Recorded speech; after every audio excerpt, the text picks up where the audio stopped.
Kalau untuk kebaikan tipu boleh? Tidak boleh. Tidak ada tipu untuk kebaikan. Tipu itu tipu. Satu tipu akan menghasilkan tipu baru. Kalau saya bilang, Bapak, kenapa tidak datang gereja? Perasaan pendeta tanya, dia bilang, saya sakit Pak Pendeta. Ini tipu ini. Kita ketemu istrinya, kita bilang, Mama, bilang Papa sakit. Karena ibu tidak tahu, ibu bilang, tidak. Kita ketemu dia, kita bilang, Papa, Mama bilang Papa tidak sakit. Terus saya bilang, sebenarnya saya sakit tapi belum kasih tahu ibu itu.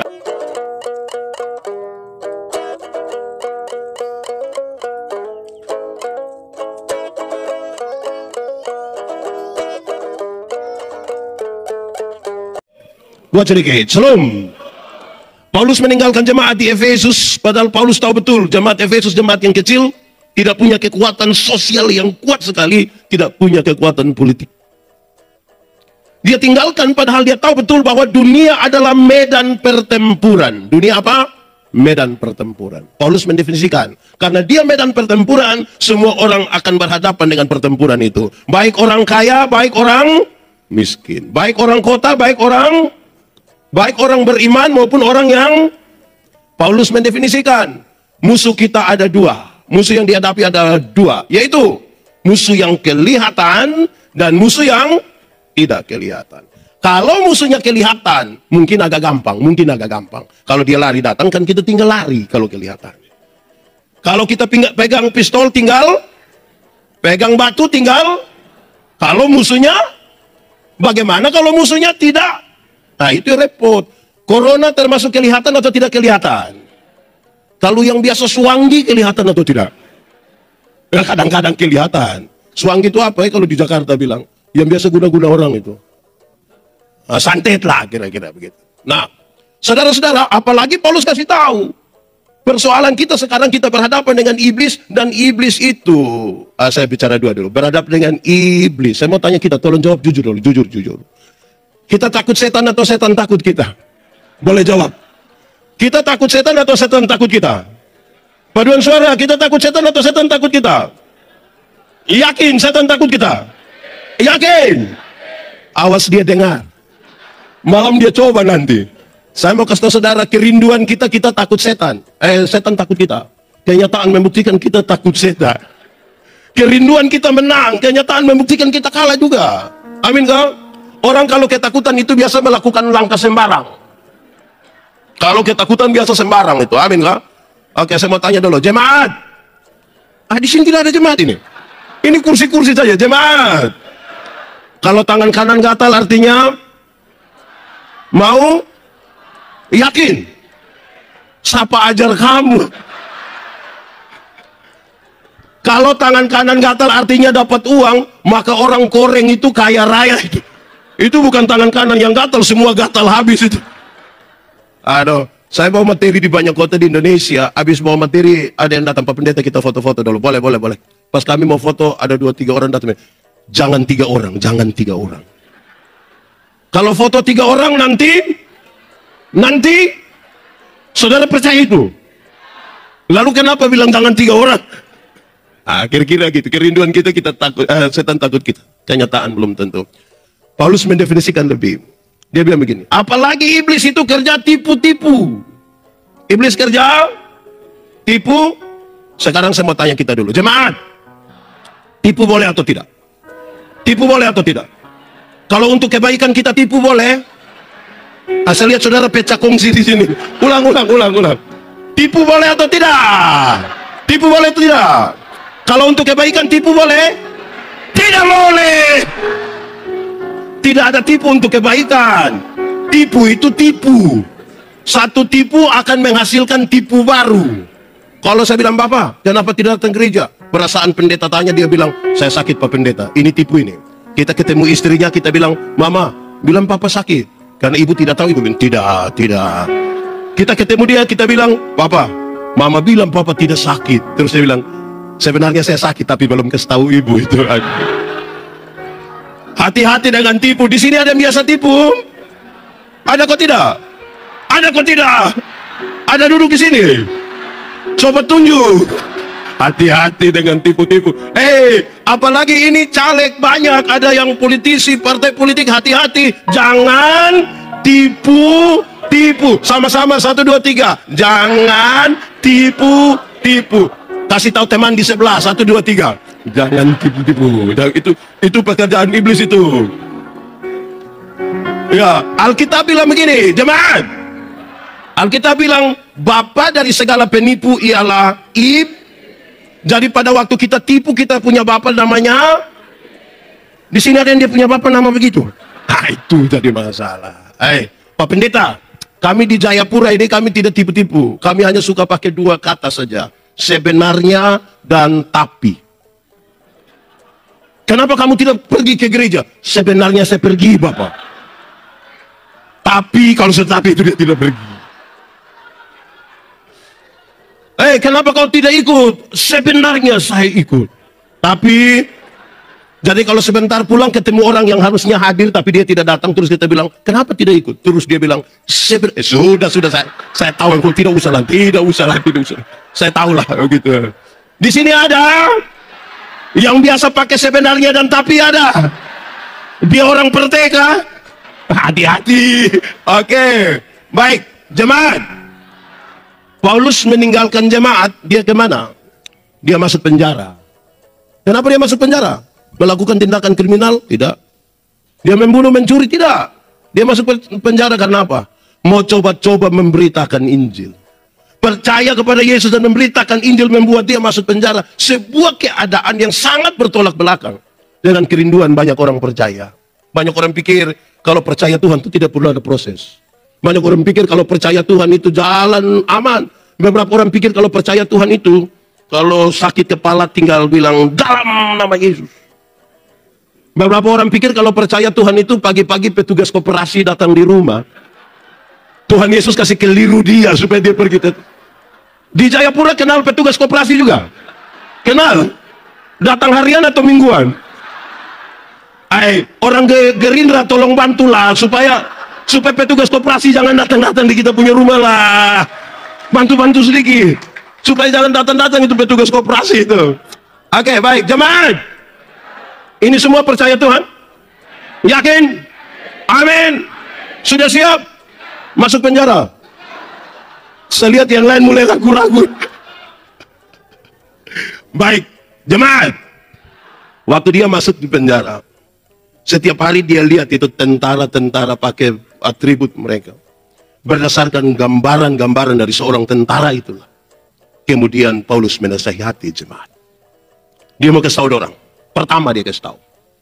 Pakailah ikat pinggang yang namanya kebenaran. Sama-sama ikat pinggang namanya. Saudara tahu ikat pinggang? Ada pakai ikat pinggang? Tidak pakai? Tidak apa-apa, yang penting celana kuat lah. Tidak apa-apa. Ya, baik. Kebenaran. Jemaat. Ada 2 kata dalam bahasa Indonesia. Benar dan betul. Benar dan betul sama atau beda?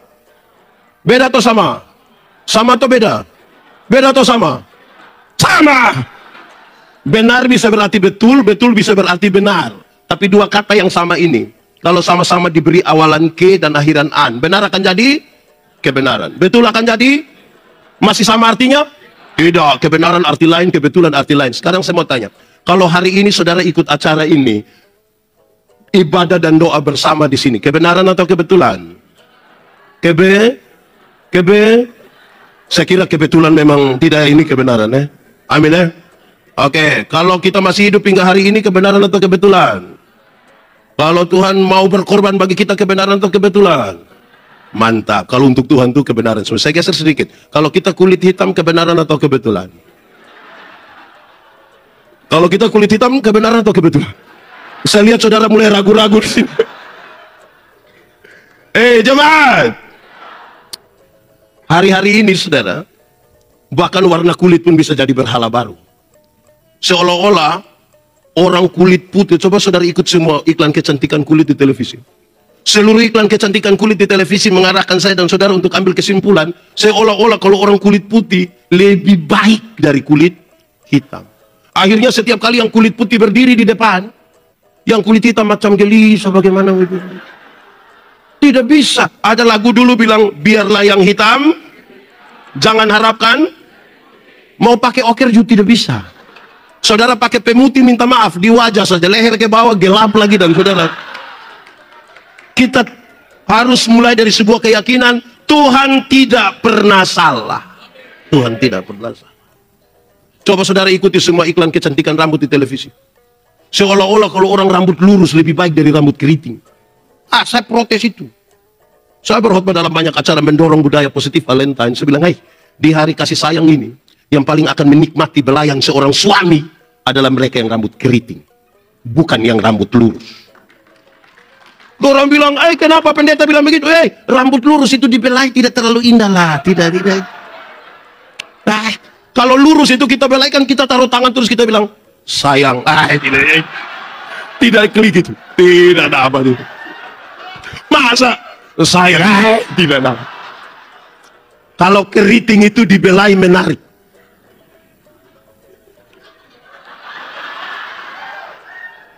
Sayang. Sekali lagi, Tuhan tidak pernah salah. Apa yang ingin saya katakan, jemaat? Kalau hari ini masih ada orang Indonesia Barat merasa lebih baik dari Indonesia Timur, engkau bermasalah dengan tubuhmu. Karena kita tidak pernah meminta, Kalau hari ini orang-orang kulit putih merasa lebih baik dari kulit hitam, engkau bermasalah dengan dirimu. Sekali lagi, karena kita tidak pernah meminta, tidak pernah. Langsung jadi. Saya Timur, saudara Papua. Iya kan? Dulu Tuhan cipta kita, dia ada tanya kita. Yandi, engkau mau Timur apa Eropa? Kan tidak tanya.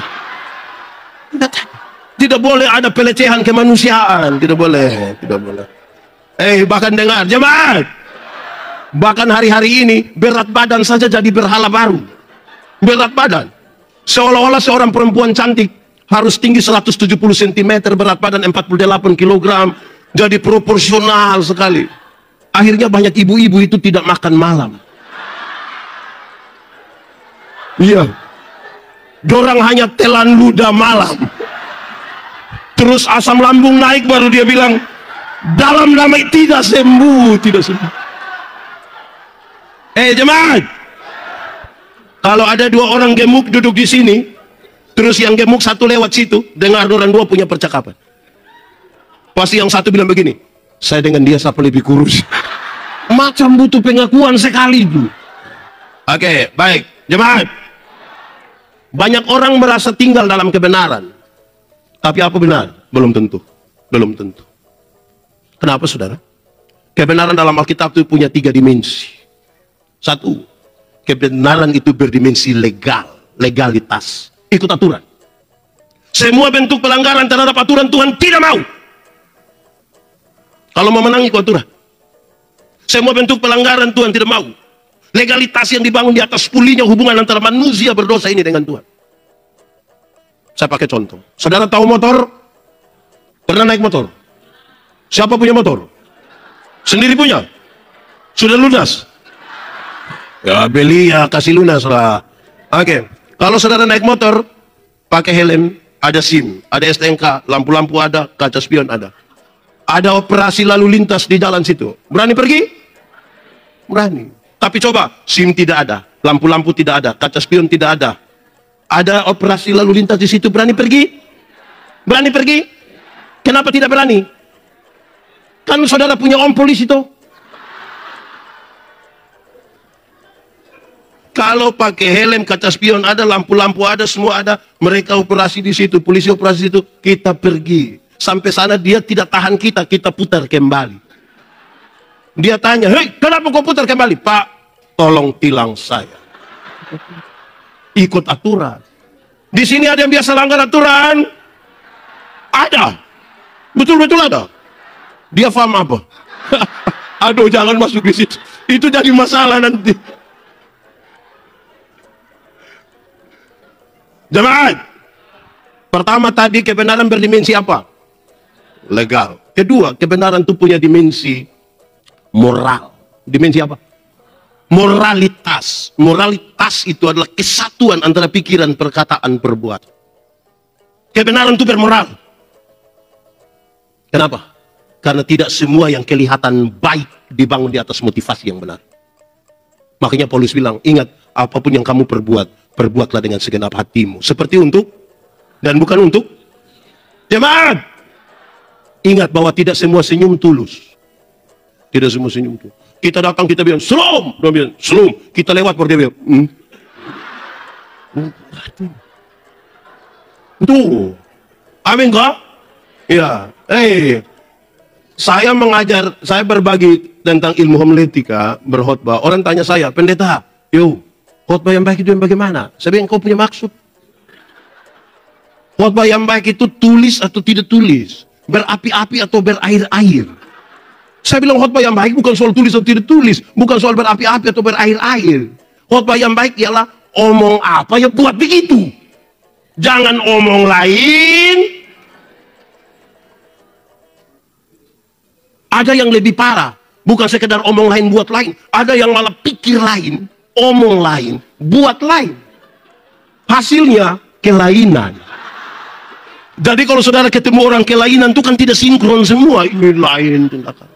Di Papua ada, di Jayapura, kira-kira gitu. Saudara-saudara, saya berkhotbah di banyak sekali bank. Saya bilang begini, ini ibu-ibu yang kerja di bank ini cantik-cantik semua. Mau lihat dekat, lihat jauh tetap cantik. Mereka pakai pakaian bagus-bagus lagi, kerja di ruangan yang bagus, tertata rapi lagi, pakai AC. Wih, kita pergi ke bank itu macam tidak mau pulang. Macam kayak mau lihat-lihat terus ini.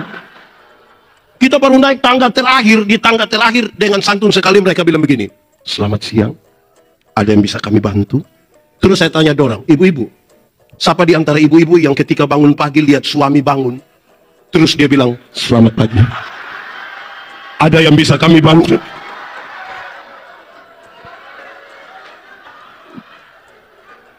Karena itu kebenaran punya moral. Amin kok. Hati-hati supaya jangan ada dusta di antara. Ini ada kader partai ada hari ini. Kader. Saya mau bilang pada saudara, zaman yang berubah ini kadang-kadang membuat banyak perubahan. Salah satunya adalah kadang-kadang dulu caleg yang janji masyarakat pemilih. Sekarang ini bisa masyarakat yang janji kembali caleg. Jadi hati-hati. Di Jayapura ada masyarakat yang mulai janji caleg. Jadi saudara-saudara, kebenaran punya dimensi kedua itu apa? Ketiga, kebenaran punya dimensi sosial, sosialitas. Kepekaan untuk turut mengambil bagian dalam penderitaan orang lain. Kepekaan, solidaritas. Kenapa Yesus mau berkorban bagi kita? Kan dia solider dengan kita. Sehingga orang yang bilang hidup dalam kebenaran harus punya rasa solidaritas sosial yang kuat. Harus. Teman, pernah ke swalayan? Pernah tawar barang di swalayan? Pernah atau tidak? Tidak Pemilik swalayan orang kaya atau orang miskin? Saudara lihat, beli di orang kaya tidak tawar. 99.900, dia ambil uang 100.000, dia kasih. Orang kasih kembali permen satu, dia bilang, "Kau dapat saja, jangan ukur saya pagi." Beli di orang kaya tidak tawar. Tapi kalau pagi-pagi ada nenek-nenek jual sayur lewat ikut situ, tawar tidak? Tawar.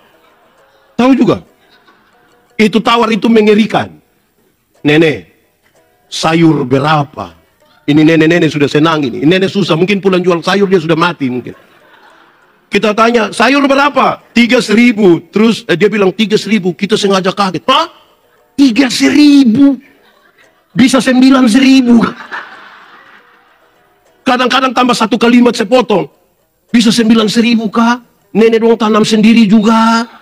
Itu kalau saya yang jual, saya bilang, "Kau bawa free saja, bawa. Tidak usah bayar, bawa saja, bawa." Tawar sayur 3.000 jadi 9.000, padahal turun dari mobil Innova. Di kanan ada iPhone terbaru, di kiri ada Samsung terbaru, masih ada Nokia dalam tas lagi. Pakai rantai selip berat 1 kilogram. Tawar sayur 3.000 jadi 9.000, itu memang terlalu bermasalah. Jemaat, mulai besok tawar sayur itu terbalik dari itu. Jadi tanya, "Nenek, sayur berapa?" 3.000. "Maaf nenek, bisa 3.000? Nah, kalau bisa tawar sayur, kalau bisa tawar sayur 3.000 jadi 3.000, hanya 3 kemungkinan. Kemungkinan pertama itu orang punya solidaritas sosial yang kuat sekali, pantas dipuji, pantas ditiru. Tapi yang kedua mungkin makan puji dia itu. Atau mungkin yang ketiga gila juga mungkin dia. Jadi kita yang tentukan sendiri saja di situ. Nah, jemaat, kebenaran namanya, ikat pinggang namanya. Para tentara-tentara dulu ketika mereka pakai ikat pinggang, di ikat pinggang itulah mereka menyarungkan pedang mereka. Supaya apa? Supaya mereka bergerak bebas. Supaya apa? Jemaat tidak salah saja orang cari-cari di pun kesalahan, apalagi kalau buat salah. Karena itu supaya engkau bergerak bebas tanpa rasa takut, pakai ikat pinggang namanya. Bayangkan kalau ada musuh datang dari sana, dia mau berkelahi atau tarik celana, oh lama-lama dia mati. Ikat pinggang namanya kebenaran. Kedua, pakailah baju sirah yang namanya keadilan. Baju sirah namanya, saya ingin bilang pada saudara begini, jemaat, kebenaran tidak boleh berdiri sendiri. Di mana kebenaran itu ada keadilan, harus ada di situ. Keadilan dan kebenaran seperti uang dengan dua sisi yang tidak boleh dipisahkan. Kadang-kadang bangsa ini kita pikir sudah benar, iya, tapi kadang-kadang tidak adil. Kita menuju, ini Indonesia merdeka tahun berapa? Berapa tahun? Saya suruh lupa. Berapa tahun ini? Ya harus adil dong. Kalau Jakarta maju, NTT mesti maju, Papua mesti maju. Adil itu. Adil itu. Tidaklah tidak adil. Kebenaran, keadilan berjalan bersama-sama. Kenapa saudara? Keadilan itu dibutuhkan supaya tuduhan yang dituduhkan kepadamu menjadi palsu. Keadilan dibutuhkan supaya tuduhan yang dituduhkan kepadamu menjadi palsu. Saya pakai contoh. Saya punya papa, saya sebut papa kandung. Saya punya istri, punya papa, saya sebut mertua. Kalau saya ambil 100.000 kasih saya punya papa kandung, adil. Kalau saya ambil 100.000 kasih saya punya mertua. Supaya ketika saya kasih 100.000 dia saya punya papa kandung, istri lihat dan istri bilang, kau ambil uang kasih kau punya papa. Tanpa saya bicara, dia punya bapak yang bilang dia, jangan marah kau punya suami, dia juga kasih saya 100.000. Tuduhan menjadi palsu. Jemaat, pernah saudara mengalami orang bicara-bicara saudara punya nama? Pernah? Terus yang dia bicara itu tidak benar? Pernah? Terus saudara rencana mau panah kasih mati dia? Yang paduan suara pernah alami begitu? Lalu saudara selalu buat status di Facebook. Kalau tidak tahu tentang saya, jangan bicara macam tahu-tahu. Begitu. Lakukanlah dengan adil. Itu cukup bagimu. Jemaat Efesus, jemaat yang kecil. Waktu mereka beribadah, orang-orang bilang, manusia ibadah apa itu? Roh apa yang naik di sini? Tidak usah berbantah-bantah. Lakukan saja dengan adil. Amin. Keadilan bukan sekedar berbagi sama, bukan sekedar itu. Keadilan itu juga sekaligus ingin mengingatkan kepada kita, kalau engkau menuntut hakmu, jangan lupa kewajiban. Kadang-kadang kita menuntut hak tapi tidak mau jalankan kewajiban, tidak bisa juga, tidak adil. Kalau hak mau diterima, kewajiban mesti dijalankan. Jemaat, saya punya pernyataan 1-2 hari kemarin itu banyak orang tidak suka, tapi namanya saya punya pernyataan. Saya bilang begini, orang yang beriman pura-pura adalah orang yang tidak belajar untuk isi otaknya, tidak bekerja dengan tenaga dan tangan yang Tuhan berikan, tapi mau berdoa minta berkat. Itu iman pura-pura. Tidak isi otaknya, tidak bekerja dengan tangan dan tenaga yang Tuhan kasih, tapi selalu kelihatan beriman dan minta berkat. Siapa bilang? Burung itu Tuhan pelihara. Amin. Tapi tidak melemparkan gandum ke dalam sangkarnya. Burung itu mesti keluar.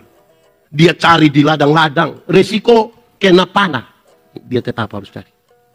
Tidak bisa duduk-duduk minta-minta. Tidak bisa. Proses itu adil. Jemaat. Dulu ada binatang satu, dia punya nama ayam. Sekarang juga masih ada toh. Dulu itu ayam itu kita hanya bedakan dia atas ayam jantan dan ayam betina. Tapi tiba-tiba muncul ayam potong. Di sini ada ayam potong juga. Akhirnya yang dulunya hanya ayam, sekarang dia berubah menjadi ayam kampung. Karena sudah ada ayam potong. Ini yang buat kita pusing. Ini ayam kampung yang dipotong atau ayam potong yang di kampung. Kita jadi pusing sendiri gitu. Jemaat, ada yang punya ayam kampung di rumah? Lebih dari 2 ada? Kasih 1 dulu. Dengar, jemaat.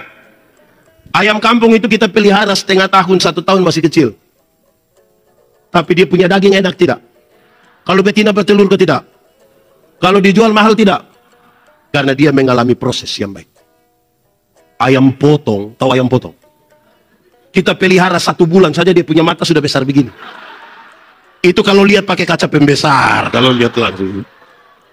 Tapi itu ayam, ibu-ibu pulang dari pasar ikat salah di motor, kaki patah. Karena tidak paham proses. Proses menjadi sesuatu yang penting. Itu adil. Keadilan juga berarti begini. Kalau saudara menuntut berkat-berkat jasmani, jangan lupa minta berkat-berkat rohani. Kadang-kadang kita terlalu menuntut berkat jasmani saja. Rohani kita tidak peduli. Nah, mau bagaimana?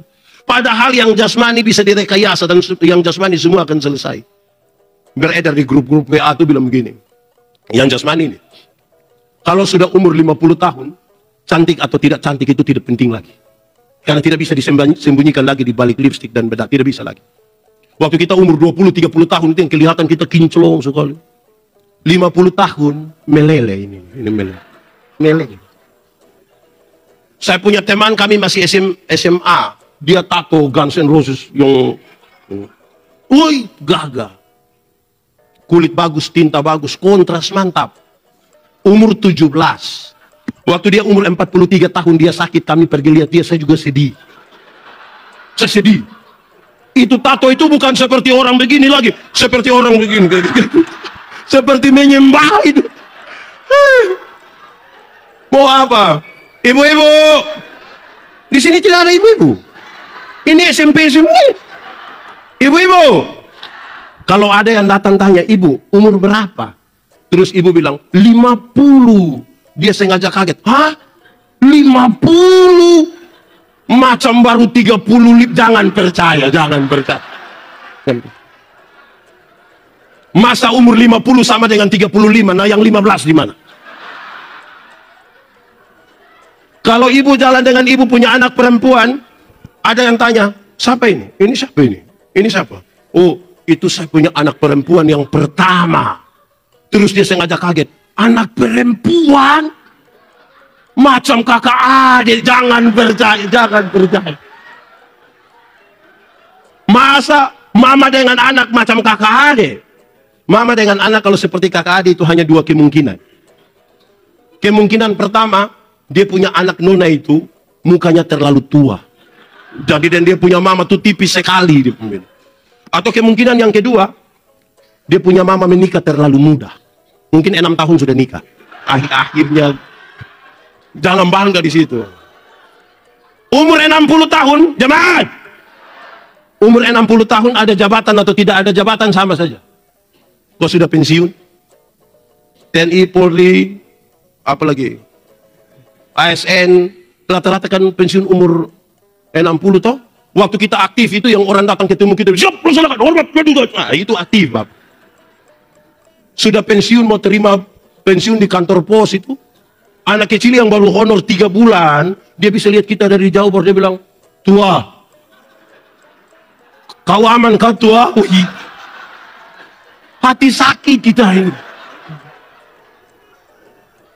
Jemaat, umur 70 tahun, rumah besar atau rumah kecil sama saja. Apalagi rumah tingkat. Kalau sudah pakai tongkat mau naik di lantai 2. Tidak jadi. Jemaat, umur 80 tahun, kalau Tuhan izinkan kita umur panjang, kaya atau miskin pun sama saja. Sama saja. Tidak mungkin lagi saudara babi bakar 2 kilo itu, batu balti itu bisa. Kolesterol, asam urat, diabetes, jantung, gigi tidak ada. Orang lain masih kunyah, kita tidak kunyah. Kita hanya mall saja. Apa yang bisa kita banggakan, saudara? Tidak.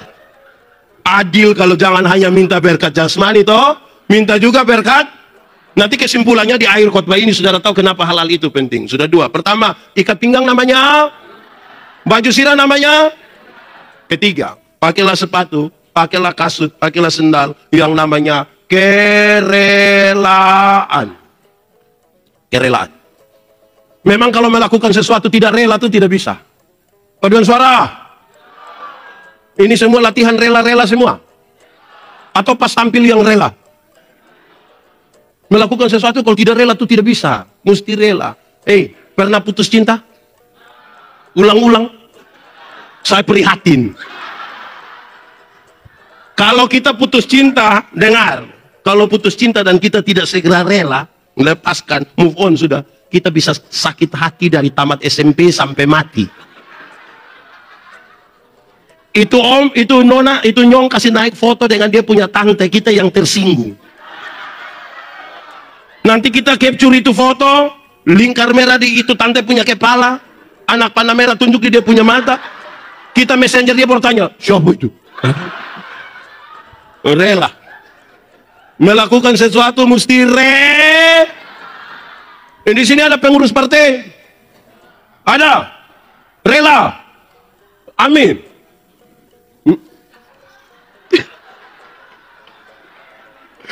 Teman, anggaplah kita punya baju satu, baju terbaik lah. Itu baju paling baik sudah. Itu baju yang paling kita andalkan. Pergi ke gereja juga itu baju, orang mati juga itu baju, syukuran juga itu baju, pokoknya itu baju. Terus pas mau acara, ada keluarga dari kampung datang bilang, kakak, kasih pinjam saja, kakak baju itu dulu, kasih pinjam dulu. Kita masih pikir-pikir untuk mau tolak, orang tua datang, kasih. Karena itu kau punya saudara, besok-besok kau susah, bukan baju yang tolong kau, saudara yang tolong. Ya. Terus kita kasih dengan tidak rela. Saudara bayangkan kalau kasih dan tidak rela, itu kan kita pasti ambil. Itu hari kau tambah 2.000 jadi kau ambil.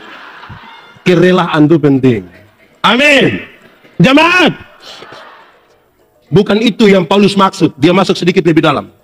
Kerelaan memberitakan Injil damai sejahtera. Kerelaan memberitakan Injil. Injil itu apa? Berita pembebasan. Injil itu berita pembebasan. Bukan berita menakutkan. Berita pembebasan. Supaya yang takut itu menjadi berani. Supaya yang bodoh itu mau belajar. Itu pembebasan. Saya melayani di rumah sakit. Kalau ada nenek-nenek sakit, saya bilang, nenek, yuk, kita berdoa nenek. Yuk, saya doa habis mungkin nenek sudah mati. Terus saya jelaskan sedikit, tapi nenek mati masuk surga. Saya jelaskan terus, Pak Pendeta, mati hari ini dan besok sama saja. Tuhan yang memberi, Tuhan yang mengambil. Bahkan di lorong-lorong kematian pun dia tetap punya pengharapan untuk semuanya. Itu pembebasan. Sekarang, kadang-kadang kita ini lebih banyak kasih takut orang, bukan membebaskan orang. Amin kok? Saya mau tanya ibu-ibu dulu. Ibu-ibu! Kasih makan anak umur 2 tahun itu gampang atau susah? Susah kan? Kan kita kejar-kejar dia begini, kejar. Sudah setengah jam kita bilang, ini anak tidak bisa mengerti orang tua sedikit. Anak umur 2 tahun suruh mengerti dia punya mama yang 40 ini. Oke. Kalau anak tidak mau makan, ibu-ibu, anak tidak mau makan, kasih tahu dia baik-baik. Adik, makan. Biar adik sehat, adik kuat. Ya toh? Ini anak tidak mau. Saya kira orang NTT, orang Papua sama ini. Anak-anak tidak mau makan, dia bilang, makan itu Allah. Terus ada yang datang. Wah. Di sini ada begitu. Yang kasih takut anak kecil ada. Nah, anak besar dalam ketakutan. Bagaimana dia? Di sini ada yang punya suami istri, ada suami istri ada. Ya, artinya ada suami lah dengan ada istri, tidak. Ada kok orang tua di sini. Malam-malam kalau anak-anak belum bisa tidur, jangan kasih takut Dora. Kasih tahu dia baik-baik. Adik, bobo. Ayo bobo. Biar bangun lebih tempo, badan sehat. Ya toh? Ayo, bapak dan mama sudah lelah ini. Adik bobo. Adik tidak bobo, papa mama bobo duluan nanti. Nah. Iya, kasih tahu begitu. Kamu belum merasa ada anak, kamu tertawa. Ini anak tidak tidur, suami istri sepakat kasih mati lampu. Terus dia punya papa keluar dari pintu belakang menuju jendela kamar. Sengaja garu jendela lagi. Terus dia punya mama di dalamnya. Ah, itu. Om, ada sudah bobo, om. Itu keluarga tipu. Di sini ada. Itu keluarga ada di sini. Fam apa? Memberi keberanian. Jangan takut. Saudara tahu, berita Injil itu berita yang ingin kasih orang. Jangan takut, jangan takut, jangan takut, jangan takut. Supaya kalau ada anak muda datang bilang ke saya, Pak Pendeta Yandi, saya rasa saya manusia paling berdosa di dunia. Adi, jangan takut. Pak Pendeta juga orang berdosa. Tapi kasih Tuhan lebih besar dari kita berdua. Masa dia datang dia bilang, Pak Pendeta Yandi, saya rasa saya manusia paling berdosa di dunia. Iya, saya lihat engkau punya muka berdosa ini. Engkau kalau tidak bertobat, kaki tangan patah buang semua itu. Kata, itu bukan Injil. Indonesia ini mesti bebas dari ketakutan. Kalau mau menang, harus bebas. Sehingga siapapun yang akan ada di Indonesia, orang yang memberitakan Injil, berita pembebasan. Jangan takut. Jangan takut. Sama-sama 1, 2, 3. Jangan. Lebih kuat. 2, 3. Kasih tahu kawan di sebelah. 2, 3. Itu Injil, pembebasan. Kita ini yang sedikit. Bapak Mama tahu, daerah-daerah yang terbelakang, kalau kita tidak mulai dengan memberitakan Injil, repot. Kenapa? Kita punya anak-anak.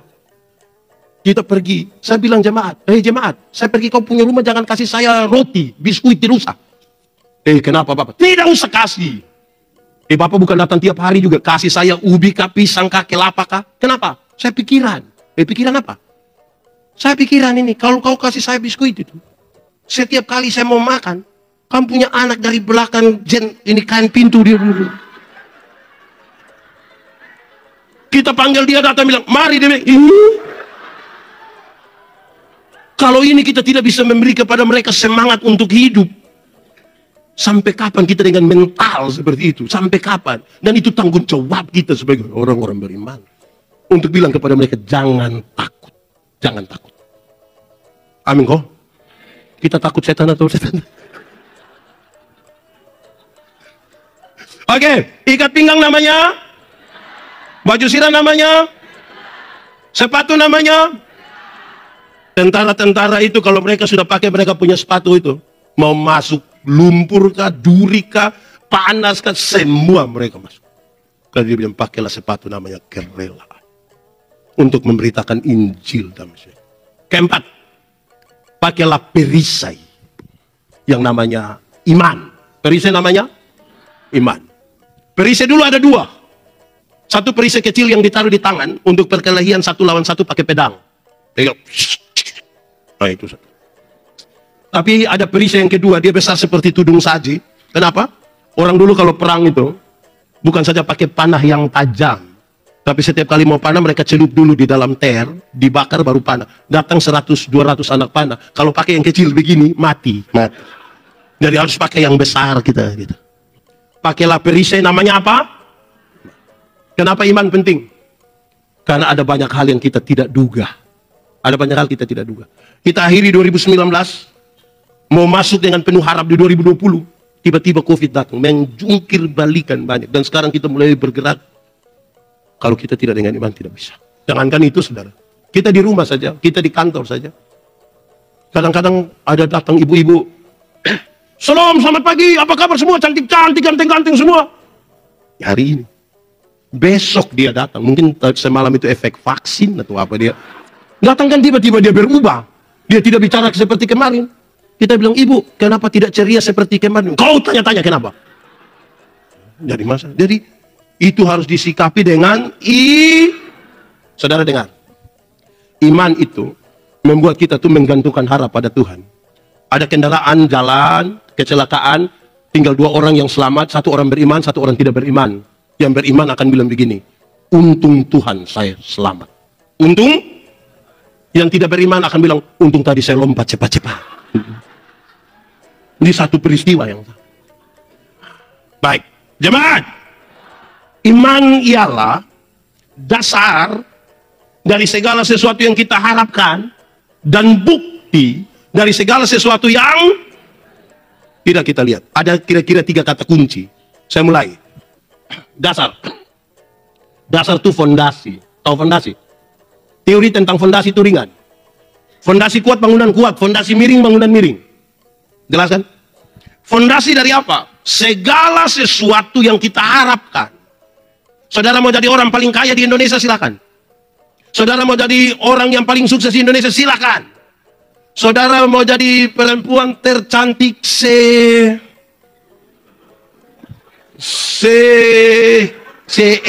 silakan. Tapi kita bangun dia di atas dasar apa, itu yang penting. Kenapa? Karena ada banyak orang yang tidak beriman pun, dia rindu jadi orang paling sukses, dia rindu jadi orang paling cantik, dia rindu semua. Yang membedakan kita adalah dasar. Yang kedua, bukti. Bukti dari yang lihat atau tidak lihat? Tidak lihat. Saudara dengar ini. Bukti dari yang tidak lihat. Arsitek. Waktu dia mau menggambar ini hotel ini, dia taruh dulu di sini. Ruangan ada berapa?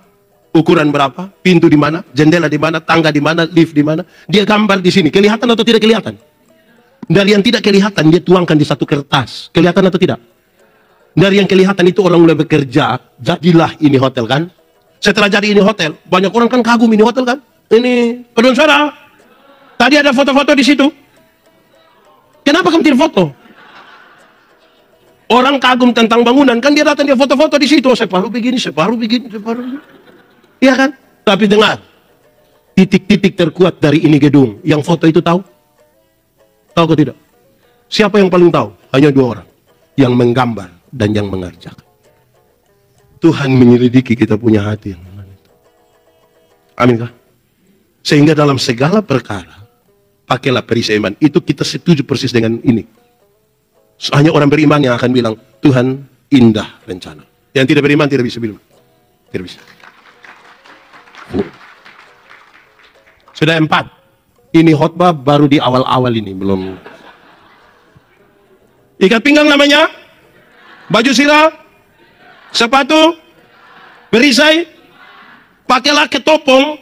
Yang kelima, ketopong yang namanya keselamatan. Ketopong itu pelindung kepala toh, helm, masker, bukan masker bengkuang. Ini yang pakai pelat itu, hanya kasih keluar mata saja toh. Dan dia bilang begini, pakailah ketopong yang namanya keselamatan. Ini nasihat bagi jemaat yang menarik. Kenapa? Kalau engkau masih berdiri di situ, berdiri tegak, itu karena apa? Tuhan. Keselamatan yang Tuhan berikan bagi kamu. Penyertaan Tuhan yang sempurna bagi kamu. Yang membuat kamu masih ada hingga hari ini. Dan engkau akan terus berdiri di situ. Karena apa? Keselamatan yang dari Tuhan. Amin. Jemaat! Orang-orang yang jadi pekabaran Injil suka tanya, bilang begini, dosa itu apa? Dosa melanggar kehendak Allah. Betul. Tiap hari kita langgar kehendak Allah berapa kali? Banyak atau sedikit? Bisa hitung atau tidak bisa hitung? Sendiri buat sendiri tidak bisa hitung. Terus orang pekabaran Injil bilang begini, anggap saja kita punya dosa 1 hari 3. 1 hari berapa? Dosa pikiran 1, perkataan 1, perbuatan. Kalau 1 hari 3, 1 bulan berapa? 3 kali 30 hari? 90. 1 tahun berapa? 90 kali 12 bulan? 1080. Taruhlah 1000 toh. 1 hari 3, 1 bulan 90, 1 tahun 1000. Coba masing-masing kali dengan umurnya sekarang. Pendeta Yandi umur 46 tahun, kalau kali 1000, 46.000. Bisa pi surga itu pendeta itu. Itu 1 hari 3. Apalagi kalau 1 hari tidak bisa hitung. Jadi kalau kita masih selamat, itu hanya karena. Amin. Masa saudara, yang terbaik saja dia berikan bagi kita, apakah lagi hanya sekedar merubah nasib kita ini, masa tidak bisa? Yang paling mahal saja diberikan bagi kita. Asal kita mau bekerja. Jemaat! Ora et labora artinya? Itu dia pun nilai hanya 75. Mau yang 100? Mau? Mau yang 100 dengar. Ora et labora artinya berdoa dan bekerja keras.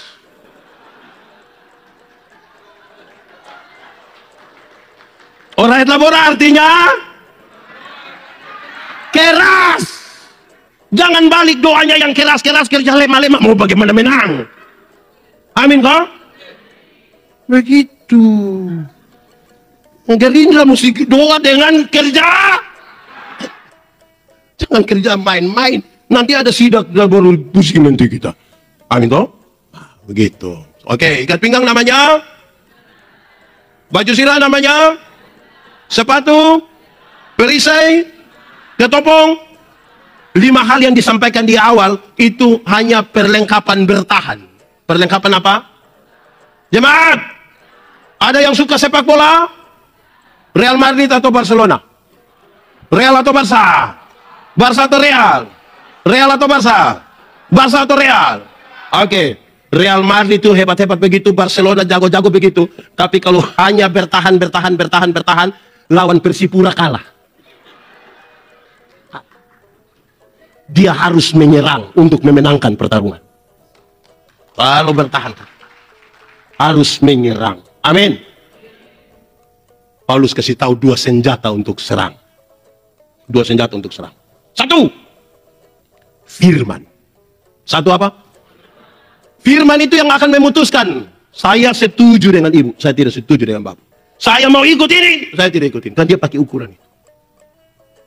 Dia kasih tahu, ingat, firman itu seperti pedang bermata 2. Dia iris ke sana, tapi iris juga ke sini. Artinya, kalau untuk orang lain kita kutip firman, jangan lupa kutip firman untuk diri sendiri juga. Jangan sampai sebentar habis khotbah, sebentar ada yang Pak Pendeta, yo, khotbah tadi pas. Saya tanya, pas dengan dia Bapak. Habis dengan kau tidak pas. Dengan saya firman datang, sampai saya dia serong, dia lari ke sebelah Bapak. Firman. Jemaat. Firman itu seperti cermin. Tahu cermin? Tahu cermin? Pernah pakai cermin? Saudara datang di firman, di cermin, kan pertama hanya mau lihat saja begini kan? Setelah lihat baru, aduh alis. Makin banyak bercermin, makin rapi kita punya hidup kan? Saudara kan kalau lihat ada kotoran di sini kan begini toh? Tidak mungkin saudara lihat di cermin, iya ada kotoran, biar kasih tinggal. Makin bercermin, makin rapi. Amin toh? Tapi jemaat, hati-hati, sama-samanya kaca. Tapi ada yang nama cermin, ada yang nama kaca spion. Tahu kaca spion? Pernah pakai? Kalau cermin itu lebih banyak lihat siapa punya diri. Kalau kaca spion lebih banyak lihat, kan dia punya cara lihat begini dong. Lama-lama orang lain yang beli kulkas, kita yang kedinginan di rumah. Orang lain yang beli motor, kita yang tidak tidur. Kita bilang, kau tanya dulu dia. Tanya apa? Dia kredit KKC dia. Perang antara Daud dan Goliat itu mewakili kelompok yang besar. Goliat mewakili kelompok yang besar sekali. Fasilitas lengkap, postur mantap. Daud mewakili kelompok kecil, postur kecil dengan fasilitas ringan. Kalau hanya lihat pada mereka, Goliat punya besar, dia kalah sebelum bertarung. Tapi apa yang dilakukan dia? Dia fokus pada dirinya. Sangat kuat. Dia fokus begitu rupa sampai dia bilang, lawan manusia sebesar itu datang yang kelengkapan perang seperti itu, saya cukup bawa batu 5 cukup, dia kalah. Meyakini diri. Dia fokus dengan diri. Itu menjadi penting. Tapi saya mau kasih tahu cepat-cepat di 2 hal ini. Firman itu ada 2 hal penting. Pertama, kronologi. Pertama apa? Alkitab itu berisi kronologi begini. Penciptaan, kejatuhan manusia dalam dosa, rencana penyelamatan Allah, kedatangan Yesus Kristus, janji untuk hidup yang kekal. Kalau baca firman harus masuk dan paham betul kronologi ini. Karena ada banyak ayat yang sepertinya baku tolak, baku hela. Kalau kita tidak paham ini, kita bisa bilang, loh kok kenapa ini ngomong lain? Ini ngomong lain. Itu pertama. Kedua, firman itu berisi 2. Alkitab ini berisi 2 hal. Satu dia punya nama ajaran, apa? Yang kedua nama informasi. Nama apa? Informasi. Gereja Tuhan jadi rusak ini karena orang bikin informasi jadi ajaran. Murid Yesus itu 12, itu informasi. Jadi nanti ada gereja di sini, dia pilih pekerja, dia pilih penatua 13, tidak apa-apa. Jangan sampai ada yang pilih 13 terus kita datang bilang, kenapa Yesus punya 12, kau 13? Kau lebih dari Tuhan. Salomo punya istri 700, berapa? Gundik 300. 700 sampai 300 1000 toh, saya yakin saya perlu punya nama dia tidak kenal. 1000 mungkin sudah lewat. Kau pun nama siapa dulu? 1000. Kalau satu hari dia dengan satu orang dari istri-istrinya, dia butuh kurang lebih 3 tahun baru putar kembali sampai istri pertama.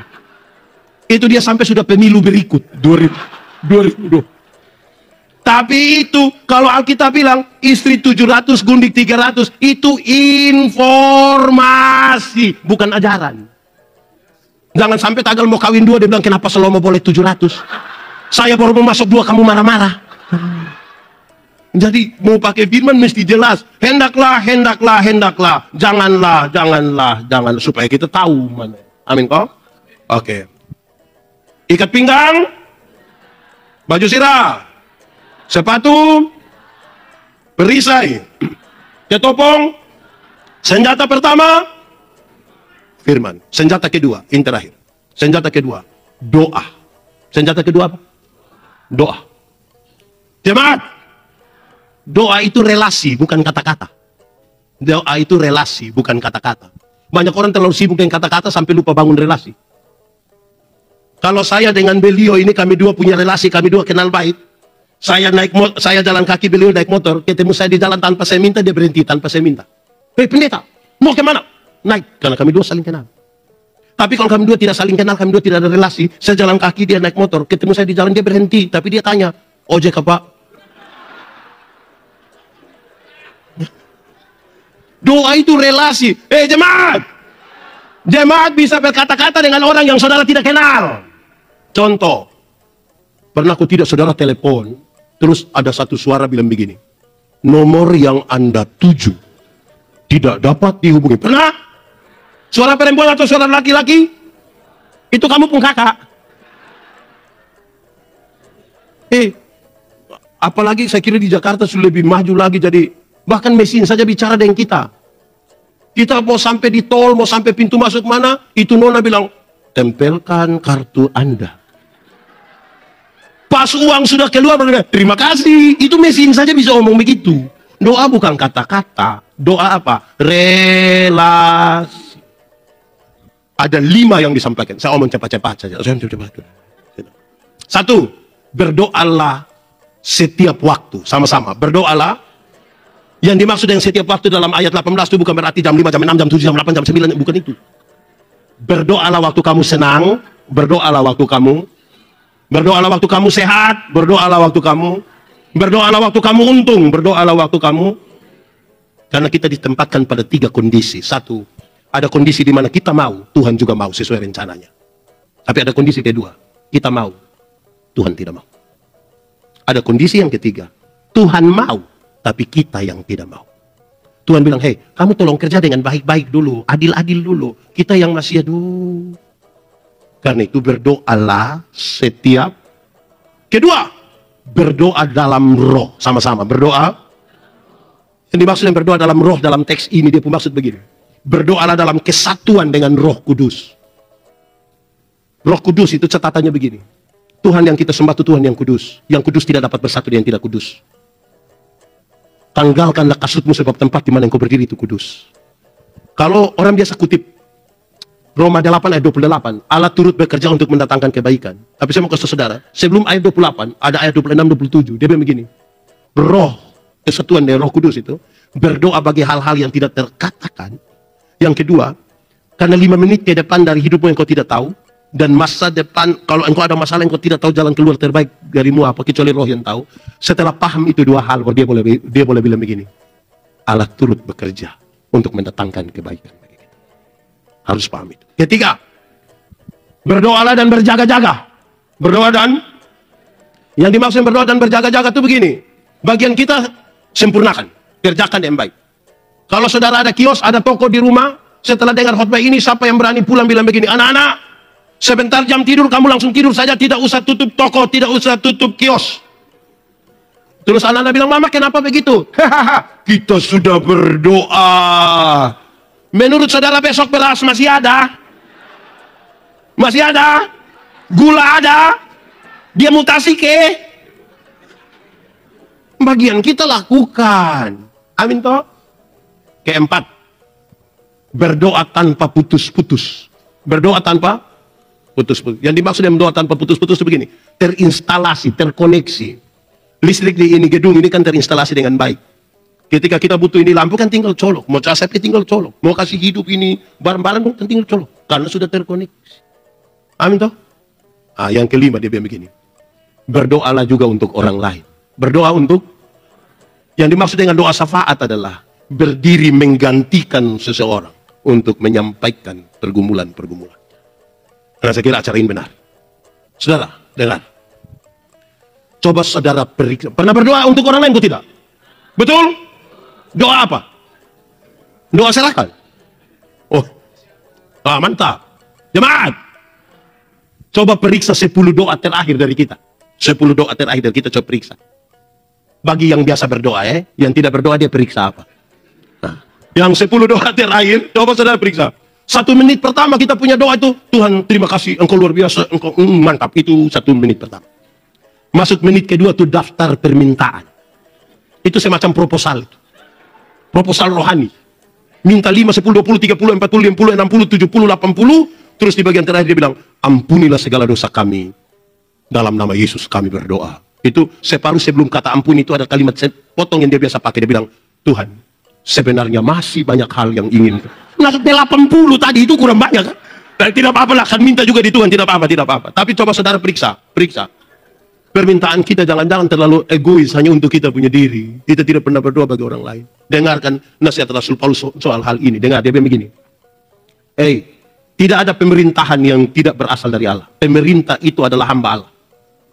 Tapi yang kedua nasihat Rasul Paulus kepada Timotius dia begini. Timotius, berdoalah bagi para pemimpin. Kenapa? Dengar, kenapa? Waktu dia jadi bupati, waktu dia jadi wali kota, waktu dia jadi gubernur, waktu dia jadi presiden, dia berdiri dan duduk di puncak ini. Di puncak ini dia dikelilingi oleh banyak kepentingan. Kepentingan keluarga, kepentingan tim sukses, ring 1, ring 2, kepentingan politik. Tempat di mana dia duduk itu menjadi licin. Padahal dia akan ambil kebijakan untuk manusia satu Indonesia ini.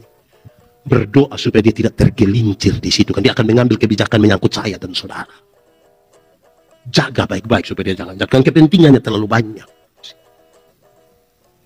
Kenapa lihat saya?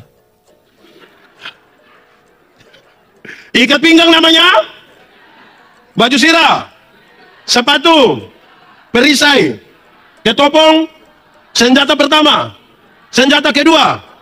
Oke, saudara lihat dari 7 hal yang disampaikan untuk sebuah kemenangan itu terkoneksi antara apa yang kita pikirkan, apa yang kita imani. Saya pakai contoh saja.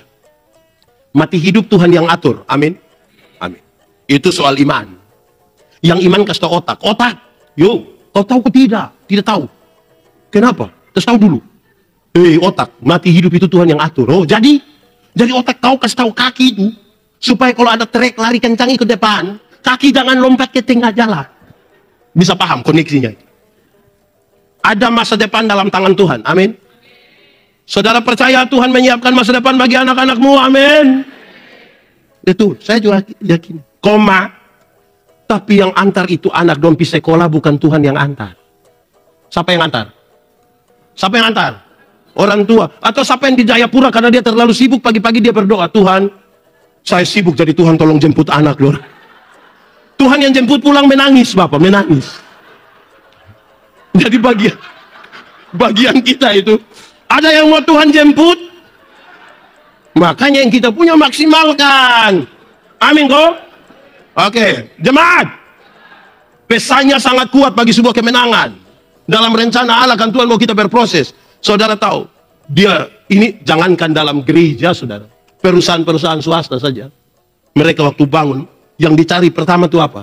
Orang yang pintar. Orang yang pintar. Dalam perjalanannya mereka bilang, ternyata pintar saja tidak cukup.